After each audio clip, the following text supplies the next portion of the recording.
semuanya, lagi di podcast kita Ganjar for Presiden 2024. Hari ini aku bareng Pak Eka lagi. Ya. Halo Pak Eka, gimana kabarnya Pak Eka? Baik. Menuju Selamat sore.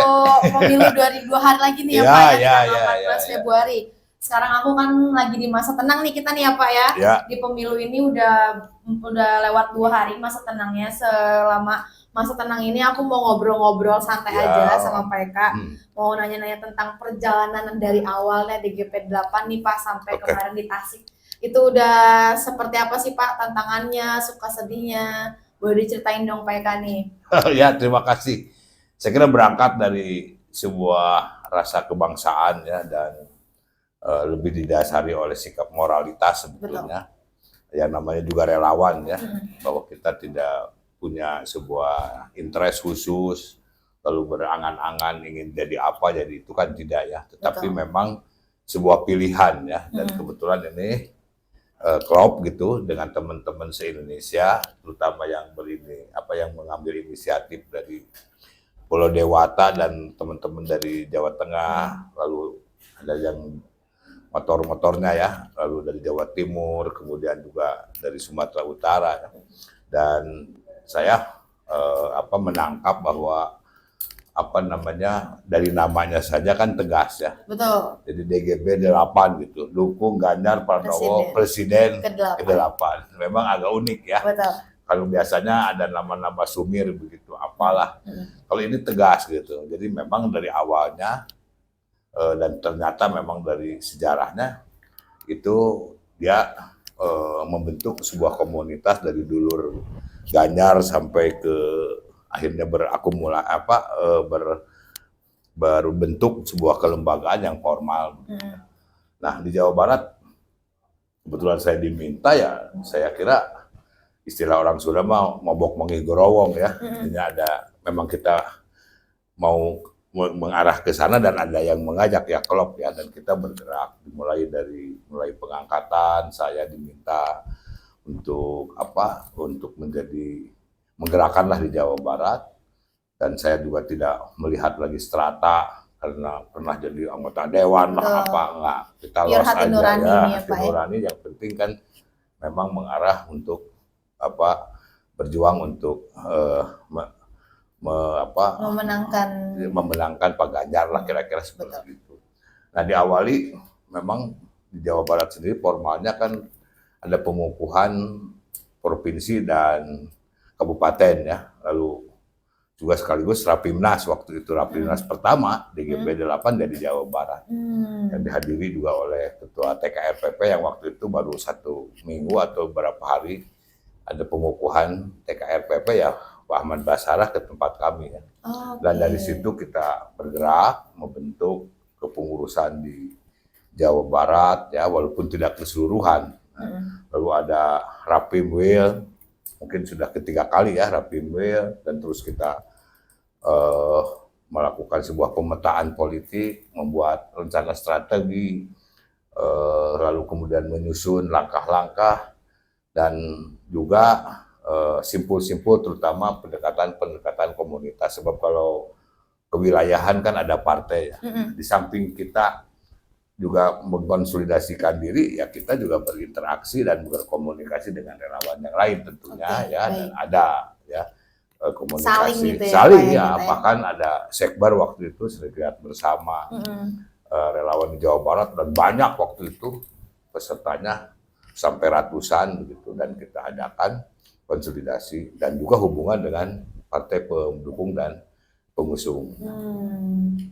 Dari perjalanan yang ada ya memang relatif ya tidak sama, dan saya juga memilih begitu peta-peta mana yang harus, istilah kami yang bolong-bolong gitu, yang harus dikerjakan, yang harus diutamakan ya Pak. Ya diprioritas lah ya, sebab misalnya Pantura ya cukuplah mungkin dengan PDI Perjuangan sebagai partai pemenang di sana kan banyak tokohnya ya, dan memang secara historis dia memiliki suara yang tetap permanen dari sejak reformasi ya. Ya itu bagian yang ini bukan tidak diprioritas, tapi cukuplah kita hanya mensupport dari pinggir-pinggirnya misalnya. Tapi memang ada yang oleh kita digenjot. Nah kalau kita lihat dari peta itu, kita dibagi 5 klaster kan, ya. Dari 5 klaster Jawa Barat ini secara geopolitiknya, pertama Bandung Raya, ya, yaitu Kabupaten Bandung Barat, Kota Bandung, dan Cimahi. Yang mencakup semua Bandung. Ya, lalu kemudian Priangan Timur, ya, mulai dari Subang, Garut, Tasik, Ciamis, Kota Banjar, Pangandaran. Lalu ada Priangan Barat, yaitu Sukabumi, Cianjur, ya. Lalu ada Bodebek. Nah, Bodebek itu Bogor, Depok, Bekasi, ya. Nah, kemudian ada Purwasuka, Purwakarta, Subang, dan Karawang, ya. Nah, Bayu, Ciayu, Majakuning. Wah, cukup Ya, banyak ya, jadi Pak, ya? memang 5 klaster itu yang kita diutamakan. lihat. Jadi pendekatannya bukan ke dapil, ya. Mungkin kalau itu diterapkan ke dapil berbeda. Nah, kita memilih nih daerah mana yang memang harus diprioritaskan. artinya mendapat genjotan lah istilahnya. Misalnya wilayah tengah Jawa Barat gitu kan, bagian yang memang menjadi perhatian kita. Bukan karena saya orang Priangan, tetapi memang dilihat dari data pemilu, kan kita punya data nih. Data pemilu legislatif dan data pemilu presiden. Betul. Tahun 2014 dan 2019. Nah, misalnya kita lihat daerah Jomplang, Bogor, itu jauh sekali kan. Pak Prabowo-nya 2 juta lebih, sedangkan Pak Jokowi hanya 800.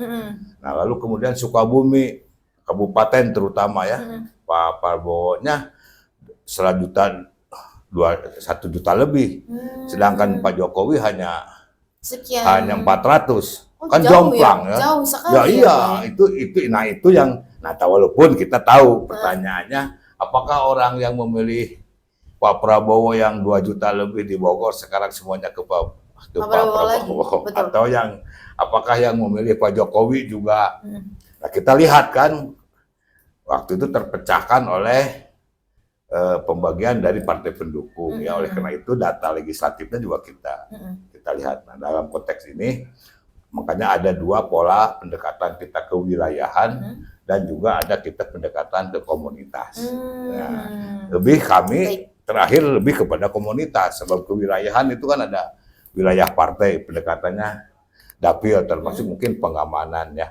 Sebab kalau komunitas kan lebih terukur. Misalnya ada berapa masyarakat adat, ya kami komunikasi intensif kan, dan terus melakukan konsolidasi. Dari mulai Sukabumi, Kabupaten Bandung, ada sebagian di Cianjur, di Bogor, di Uruk, lalu kemudian juga di Garut. Di Garut kan banyak tuh komunitas masyarakat adat. Di Tasik juga ada Kampung Naga, ada Sanaga. Nah, di Ciamis sama. Mulai dari Kampung Kuta, lalu ada Geger Sunten, ada Cibodas, ada Cibangban, lalu ada Pulau Majeti di Banjar, termasuk ke Pangandaran, ada Cibanten, ada apa. Nah, itu komunitas. Lalu ada komunitas juga pemerhati lingkungan. Kami intensif lah berkomunikasi dengan teman-teman Perumdas, lalu ada penyelamat hutan, lalu ada teman-teman LMDH, walaupun tahu juga ada lawan yang masuk juga ke wilayah itu. Ya nggak apa-apa, kita lihat. Lalu kita kan bersaing secara sehat aja ya, Pak. Ya, itu kan komunitas. Betul. Ya. Ada masyarakat budaya, tadi ada masyarakat pemerhati lingkungan, ada juga ya masyarakat hobi, ya, atau komunitas-komunitas termasuk kedaerahan, ya, kayak teman-teman dari Nias gitu kan, dan juga daerah orang Jawa Barat yang berasal dari Jawa misalnya, yang berasal dari tadi Pulau Nias, itu kan banyak, ada 40.000-nya, ya. Nah, ini yang kita lakukan, ya. Jadi tadi ada 2 pendekatan, dan terakhir memang kita tetap melihat bahwa ada daerah-daerah yang secara signifikan, ya, terakhir tadi yang ditanya di Tasik, itu kan ada yang menyolok, ya. Memang di situ PDI Perjuangan selalu 1 kursi. Padahal misalnya ada partai yang baru tiba-tiba 3 kursi. Kemarin DPR RI-nya, ya. Jadi, nah pertanyaan saya sekarang, apakah iya bahwa semua yang kemarin sampai Gerindra-nya 3 kursi semua ke Pak Prabowo? Betul. Kan lain, ya. Nah, ini kan bisa kita lihat. Oleh karena itu itu bagian yang terus kita pompa ya, kita dekati dan akhirnya ya kita ngeblok. Oke lah kalau begitu kita menyisir selatan Jawa Barat. Jadi Tasik, Cianjur Selatan, Garut Selatan, nah itu juga bagian cukup wilayah. Padat berarti ya Pak ya proses untuk melakukan penyisiran pemenangan Pak Ganjar ini. Ya. Dan kita tetap mengait kepada aspek-aspek budaya ya. Betul. Makanya kemarin waktu di Sumedang secara khusus untuk kita berfokus ke daerah 3 ya, Subang, Sumedang sama Majalengka ya. Majalengka dan dipusatkan di Sumedang. Ya, alhamdulillah ada support juga dengan berkolaborasi dengan kekuatan keluarga besar Pak Solihin GP ya. Kang Mamai turun langsung bahkan support bukan hanya moral tapi juga segala hal lah ya, termasuk materi. Ya semua semangat kita. Nah, kenapa demikian? Sebab kita lihat ini 02 ini sampai 2-3 kali ke Sumedang. Termasuk membawa kekuatan isu pertanian ya, food estate yang terakhir. Yang lagi rame dibicarakan ya, pokoknya itu, Munar Mani dulu ada apa ya? Saya bilang apa iya. Lalu ada jagoan yang jadi jagoan dan ya istilah kita mah pepelekek lah. Kita ya asa terganggu secara kultur kita kan. Ada orang yang bukan orang Jawa Barat tapi merasa dia klaim lalu saya ingin coba daerah yang biasanya menang partai merah sekarang akan saya rubah. Wah, bukan kita soal itu kan. Betul. Kok dia siapa gitu. Ini masalah ikatan ya Pak. Secara emosional kita terganggu loh. Betul. Secara budaya ya. Loh. Emang orang Sunda nggak punya harga diri? Betul. Gimana berani dia macam-macam. Siapa dia? Betul. Gitu kan? Oke, kalau begitu ayo. Ya saya kumpul lah di situ dan alhamdulillah ada dipahami oleh masyarakat. Jadi saya tetap optimis ya bahwa pendekatan budaya ini lebih penting ya. Lebih penting betul. Daripada itu, dan ini Jawa Barat beda mungkin ya dengan daerah yang lain yang tidak selalu antara pilihan partai dengan pilihan gubernurnya sama. Betul, setuju sekali Bapak. Dan itu kita bisa buktikan dari beberapa perjalanan kita selama ini ya Pak. Ya kita alhamdulillah lihat Bogor juga ada perbaikan dan memang kader saya di Bogor bekerja terus. Cianjur sampai hari kemarin -1 tenang masih mengadakan bazar ya dan itu DGB 8 gitu. Wow. Lalu Bogor terus ke daerah-daerah dan agresif. Cukup hektik sekali ya Pak ya perjuangan kita ini. Dan kita serius artinya saya juga bangga dengan kinerja teman-teman ya. Nah, lalu hubungan dengan partai ya seperti apa ya terserah partai lah. Tapi kami selalu normatif, laporan, koordinasi ke TKRPP, ke TPD, ke TPC di setempat ya. Lalu dengan pemberitahuan ke partai pengusung dan pendukung ya. Tapi soal kehadiran dan partisipasi mereka ya urusan mereka. Urusan masing-masing. Kami fokus saja bagaimana caranya Ganjar menang dan Pak Mahfud. Betul banget. Itu yang penting ya Pak ya. Pak ngomong-ngomongin masalah partai nih Pak, konstelasi politik di Jawa Barat sama prediksinya itu sejauh apa sih Pak buat Pak Ganjar Mahfud menurut Pak Eka? Kita melihat ya dari sisi kultur ya, sisi budaya politik Jawa Barat yang memang memiliki sebuah keanehan jika dibandingkan dengan daerah di Pulau Jawa lain misalnya. Jadi ada hal yang memang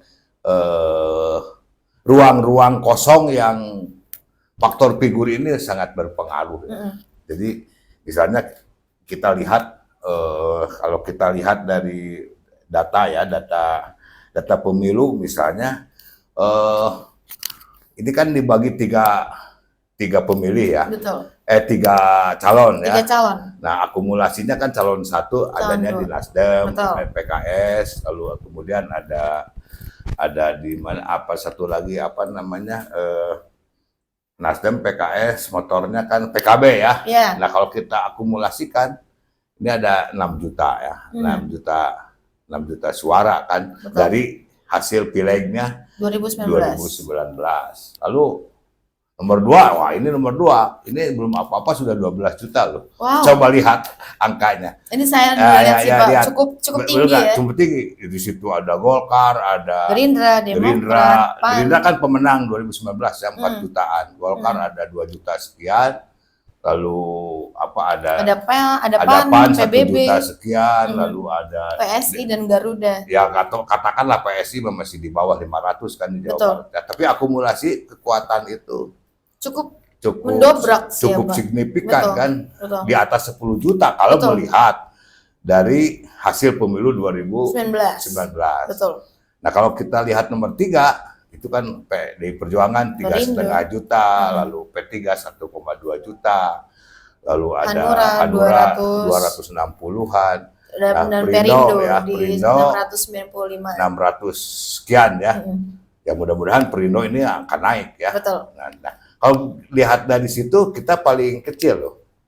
Ya, paling kecil jumlah akumulasi dari konfigurasi partai pendukung ya. Yang mengusung pasangan. Memang cukup berat. Jadi kalau kita asumsikan belum apa-apa, memang modal dasar kita di bawah 6 juta kan. Betul. Ya. Betul. Tetapi tidak demikian. Sebab kalau kita lihat juga, coba lihat dari pemilu kita lihat ya, misalnya dari logika Pilpres ya, Pilpres di mana waktu 2019 kalau kita lihat angka Pak Prabowo itu hanya ya di situ waktu itu Golkar tidak ke sana kan, ke Pak Jokowi, lalu kemudian juga PKB juga ada di Pak Jokowi. Kalau waktu itu ya, itu akumulasinya 12 juta. 12 juta ya. Partai yang mengusung Pak Prabowo. Ya, saat itu. Sebaliknya yang mendukung Pak Jokowi ada juga 11 juta. Tapi outputnya di Pilpres ya, coba lihat. Iya, betul. Pak Prabowo 16 juta. Artinya ada penambahan. Kalau kita lihat dari suara partainya hanya 12 juta tadi. Tapi tiba-tiba 6 juta. Sebaliknya Pak Jokowi, kalau kita lihat suara partai pendukungnya waktu itu, termasuk Golkar, PKB, itu ada 11 juta sekian. Tapi suara Pak Jokowinya kan cuma 10.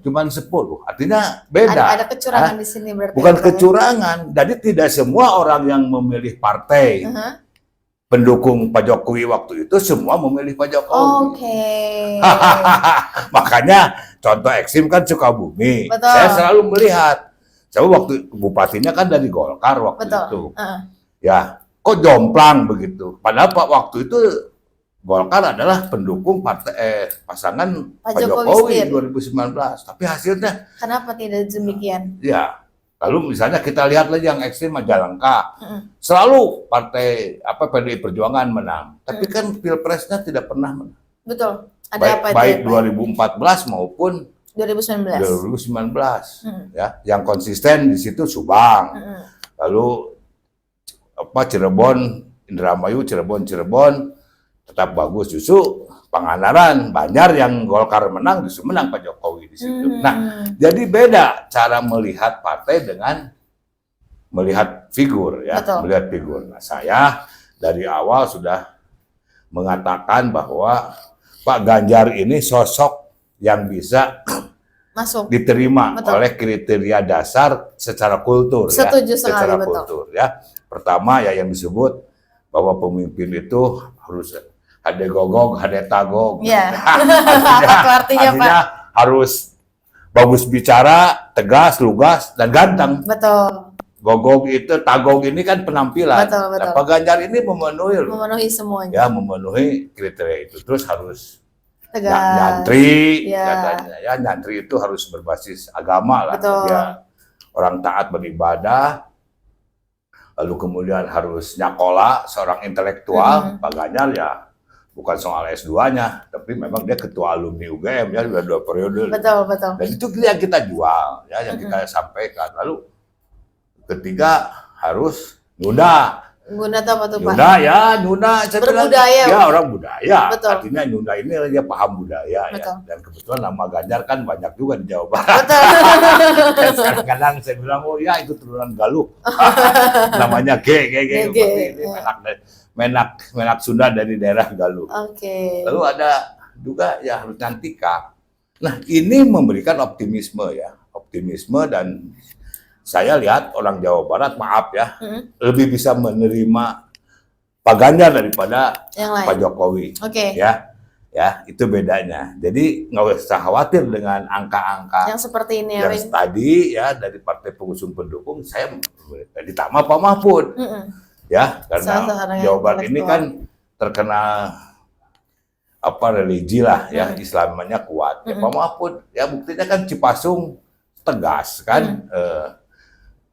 Kebetulan famili kami kan Pak Kiai Haji Ubedillah sebagai pimpinan Pondok Pesantren hari ini yang tegas dan dia menjadi TKP. Dan yang kita lihat kan bukan hanya Cipasung Singaparnanya, tapi alumni Cipasungnya yang sudah tersebar. Sebab itu kan pesantren tahun 30 ya. Betul. Kemarin juga alhamdulillah di Garut. Nah, Garut kan termasuk daerah yang kita anggap cukup berat ya, terutama di daerah kota. Kita hanya ada penguatan di daerah selatan. Tapi kan kemarin dengan Kiai Paujan, lalu di pesantren teman saya Pak Iqbal juga hadir, ya alhamdulillah lah. Jadi artinya diterima Pak Ganjar ya. Diterima oleh masyarakat sangat mudah ya Pak ya. Oh iya, apalagi beliau kan mengawalinya bagus ya. Betul. Baik. Nginap di kampung-kampung. Ya, itu saya ketawa dia dengar Pak Ganjar di Sodong Hilir. Wah, itu tempat lahir saya sebenarnya. Oh iya, wah tempat lahir di daerah Taraju ya, antara dekat Pamijahan. Dulu tahun 50 akhir ya, bapak saya Menteri Kehutanan dan memang itu daerahnya. Tapi memang sosok Pak Ganjar sendiri artinya benar rakyat ya Pak. Dan itu yang memang dihendaki, sebab orang Jawa Barat mengukur pemimpin ini, kalau saya lihat ada dua yang menjadi panutan. Apa tuh Pak? Figur pemimpinnya di samping Bung Karno tentu. Ya itu Solihin Gepe dan Ali Sadikin. Ya. Seorang agamis. Kalau gubernur ya, jadi kalau ditanya siapa gubernur Jawa Barat ya Solihin Gepe, yang lain penggantinya. Yang lain cuma penerus. Ya, dan kalau kita lihat Ali Sadikin yang fenomenal. Betul. Nah, itu ada di diri Pak Ganjar menurut saya. Nah, lebih terakhir kan saya juga meminta dan dalam grand strategi kita coba Ibu Atikohnya sering dikomunikasikan. Betul. Ya. Dan itu tertulis ada dalam renstra kami dari GP8 bahwa meminta supaya Ibu Atikoh banyak ditampilkan di publik Jawa Barat. Sebab faktor ibu pendamping ini cukup tinggi ya Pak ya, sangat berpengaruh. Jadi kesempurnaan pemimpin itu dari pasangannya dengan pendampingnya ya. Jadi yang disebut ibu negara ini apalagi menjadi syarat ya. Ditambah ya kebetulan genetika Pak Ganjar keren-keren, mantap-mantap. Jika Mas Alam ini artinya menunjukkan sebuah keberhasilan seorang pemimpin, seorang ayah mendidik anak ya. Ya, kebetulan namanya sama dengan tempat saya, Alam Santosa. Bisa aja benar. Masuk ya Pak ya, sama ya. Ya, jadi itu lebih menguatkan ya, lebih menguatkan. Nah, kalau lihat dari situ ya kita tidak terpaku, tetapi yang dimaksud oleh kami ini tadi secara geopolitiknya ya, bahwa Jawa Barat ini memiliki satu kekhususan. Ada karakter khusus yang memang faktor figur ini penting. Betul. Yang nggak bisa diganti dengan materi, dengan apapun ya Pak ya. Ya kalau bukan, tidak, orang bilang kemarin bukan sentimen kesukuan, tidak. Betul. Ya buktinya kan zaman Pak SBY, apa urusannya orang Sunda dengan PSBB, orang Pacitan, lalu wakilnya Pak Budiono juga bukan orang Jawa Barat. Atau dia mendeklarasikan waktu kedua periode dari Bandung. Setuju. Ya, jadi orang Bandung ini somea HDK saya mah sebetulnya kan. Betul ya, sekali, moderat Pak. Ya. Nah, tapi komitmen dan integritas itu yang menjadi tuntutan. Setuju sekali Pak. Ya. Jadi ya saya melihat ada suatu peluang. Jadi kalau disimpulkan tadi, menurut saya kalau Pak Jokowi hanya dalam posisi sebagai presiden, mencalonkan kedua hanya sampai 10 juta dari waktu itu DPT-nya ke 33 juta. Nah sekarang Pak Ganjar menurut saya lebih bisa tinggi, diterima. Betul. Dibanding dengan Pak Jokowi untuk masyarakat Jawa Barat. Oke, Pak Kat, dua pertanyaan terakhir. Seberapa besar kans kemenangan Ganjar Mahfud di nasional dibandingkan paslon lainnya nih Pak? Menurut Pak Eka sendiri? Ya beginilah ya, sebetulnya kan kita berpengalaman. Saya mengamati atau terlibat langsung pernah punya pengalaman khusus, terutama dalam hal mulai pembentukan KPU, Bawaslu, bahkan kalau nggak salah itu saya langsung eksekutor yang mengambil kantor Bawaslu ya. Ada junior saya, Saudara Tio, waktu itu menjadi Bawaslu dan saya didorong oleh almarhum Pak Topik Kemas untuk mencarikan sekretariat. Yang sekarang di Tamrin itu saya pelaku eksekutornya. Pak Eka ternyata. Bawaslu ya, Bawaslu. Betul. Lalu di evaluasi Pilpres saya terlibat langsung. Wow. Saya pernah berangkat dari Pondok Cabe pakai pesawat khusus dengan Mendagri, Kapolri, yang jalan-jalan ke seluruh Indonesia itu, seluruh Pak. Indonesia. Mulai dari berangkatnya juga dari Pondok Cabe, khusus naik pesawat khusus memantau pelaksanaan, dan saya di situ bertindak mewakili DPR sebagai Baik. Pimpinan Komisi 2 ya. Wah, seru sekali PK. Ke NTB, NTT, ke Sulawesi, di Sulawesi juga beberapa singgah ya, ada di Kendari, ada juga di waktu itu Pak Yassin Limpo jadi gubernur, sampai ke Pulau Jawa, ke Jawa Tengah, semua dilihat ada fenomena yang berbeda ya, ada. Waktu itu Pak? Ya artinya nggak ada dilatar belakangi oleh satu kecemasan, lalu kekhawatiran, ya kita kalah menang fair lah ya. Setuju. Dan waktu itu ya, sebagai walaupun saya ada di pihak Ibu Mega ya, lalu kita lihat bahwa faktanya memang PSBY tidak bisa dihindari, dan kita fair aja bahwa itu memang kemenangan yang milik ya, Pak dan SBY. Tidak ada yang menonjol ya, menyolok begitu, mulai dari proses dan KPU-nya juga damai-damai saja. Fair ya Pak ya. Kalau sekarang itu yang menjadi, kalau ada pertanyaan tadi bagaimana, kalau ini diserahkan ke rakyat murni dan fair, saya yakin Pak Ganjar bisa 1 putaran. Setuju banget Pak. Ya, kalau ini fair ya. Kalau ini fair. Ya, artinya tidak cawe-cawe lah, birokrasinya netral gitu kan. Lalu apalagi penyelenggaranya, ini kan ada indikasi-indikasi. Ya, seperti lagi-lagi wangi-wangi. Ada film yang kita lihat.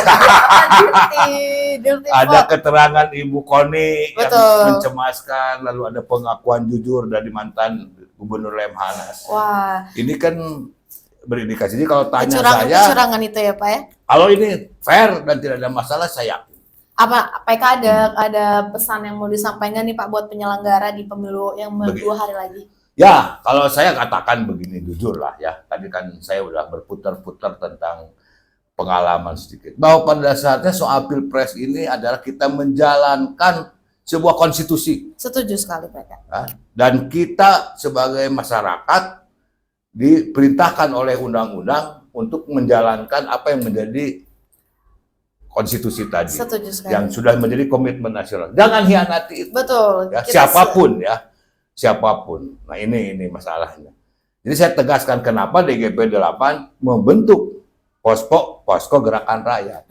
Sebab kami sudah melihat ada sebuah indikasi, ya prakteknya sekarang juga ada orang lah membagi-bagi minyak, alasan ini bansos apa dengan uang cash, dan itu tidak ada, apalagi yang di Jakarta ya. Ini perhatiannya. Dan kami tidak akan segan-segan. Ini atas nama undang-undang ya. Baik. Jadi di situ kan ada peran negara, ada posisi pemerintah yang harus netral, aparat maksudnya mulai dari presiden, gubernur, bupati, ASN dan segala. Ada ASN, ada polisi, ada tentara, apalagi jangan mencampuri dan jangan ikut bermain-main di sini kecuali dia sudah pensiun. Ya. Setuju. Lalu ada penyelenggara.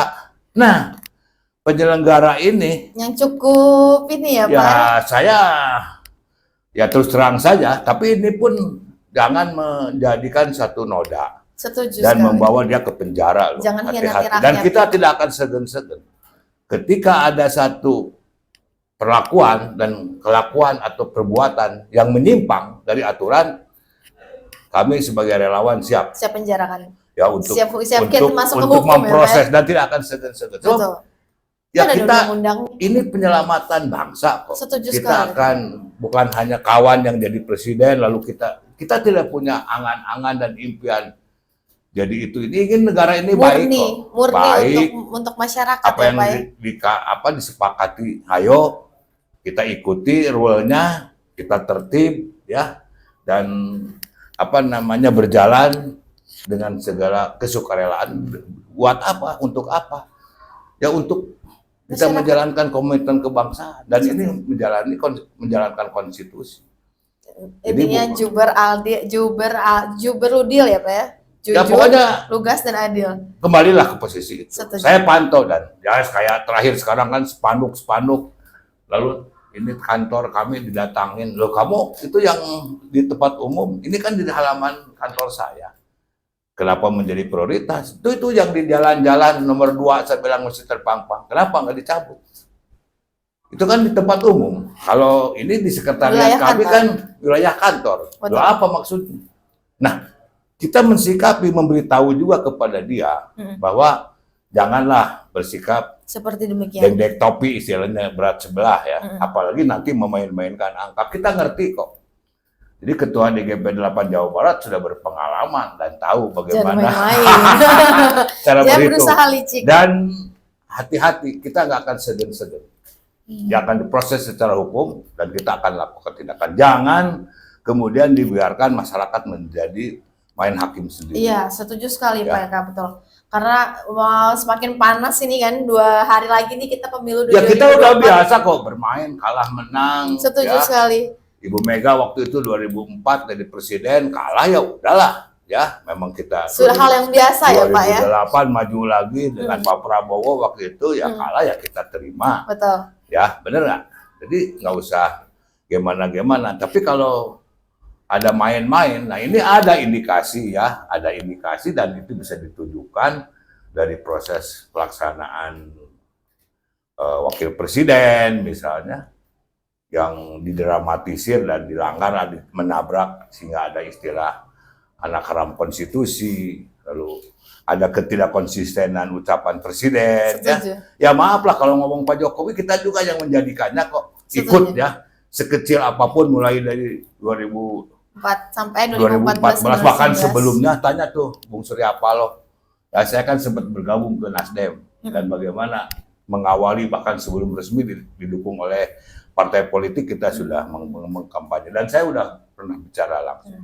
Ya kita menyayangkan begitu kan, menyesalkan kok di akhir cerita seperti ini. Tapi oke, kita kembalikan kepada rule aturan.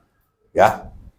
Cuman sayang aja kemarin bilang nggak usah. Sekarang diturunin. Sekarang punya hak, ya haknya juga kan ada syarat, harus cuti, betul, tidak boleh harus menggunakan. Apa ya Pak ya? Ya jangan begitulah. Ya, kita kan sudah sama-sama tahu dan mengerti ya tentang hakikat berdemokrasi dan kita sepakati sebagaimana yang memang oleh kita disepakati. Jadi maksud saya tadi ke pertanyaan bagaimana? Ya itu pesan untuk Pak Eka, pesannya terutama kepada penyelenggara. Jangan macam-macam, jangan mencoba, sekali lagi jangan mencoba bermain-main dan menyimpangkan apa yang menjadi tanggung jawab dan tugasnya. Setuju. Dan termasuk kepada aparat. Jadilah aparat yang sejati, yang netral milik bangsa. Dan biarkan ini rakyat yang memilih dan menentukan pilihannya ya. Betul, setuju. Saya kira itu. Jadi kita bukan soal kalah menang, tetapi ketentuan ini harus kita taati dan kita hormati bersama. Tetap tertib ya Pak ya, tetap tertib. Oke. Baik Pak Eka, aku terima kasih banyak. Ini kita udah cukup ngobrol. Wow, ini 2 hari lagi nih Pak, kita deg-degan siapa yang bakal jadi, tapi kita kemungkinan besar untuk Jabar sendiri juga. Saya bukan deg-degan kalah, ya takut kalah. Saya deg-degan takut ada kecurangan ya Pak. Ada penghancuran sebuah mekanisme akibat dari perlakuan ketidakadilan dan perbuatan yang melanggar hukum. Dan ini akan ada kekacauan kalau itu dipaksakan. Dan mereka ingatlah suara perguruan tinggi sudah seperti itu. Lalu kita dengar juga bermedia sosial terbuka. Nah, yang nanti jadi beban, jadi masalah kita adalah pewarisan apa yang akan kita berikan kepada anak cucu kita nanti. Anak cucu kita ke depan. Masa saya sudah selesai ya, sudah tinggal menikmati ya Pak ya. Ya, artinya kita inginlah negeri ini lebih baik intinya Betul. ya, dan marilah apa yang menjadi kesepakatan bersama kita hormati dan kita jalankan bersama. Wow, cukup ngena banget nih Pak Eka, kesan-kesannya Pak Eka. Ya. Semoga harapan kita pemilu tahun ini juga tetap aman ya Pak ya, seperti apa yang tadi Pak Eka sampaikan. Sampai ketemu di tanggal 14 Februari. Jangan lupa pilihan kalian dari hati kalian, jangan sampai ada yang biasa ya Pak ya. Jangan sampai karena kebawa-bawa sama temen atau kebawa-bawa sama uang. Pilihan nurani kalian, karena gimana Indonesia ke depannya itu dari kita juga ya Pak ya. Baik, terima kasih Pak Eka untuk waktunya. Sama-sama. Sampai ketemu lagi di Ganjar for Presiden 2024. Selamat malam, bye-bye. Merdeka. Merdeka.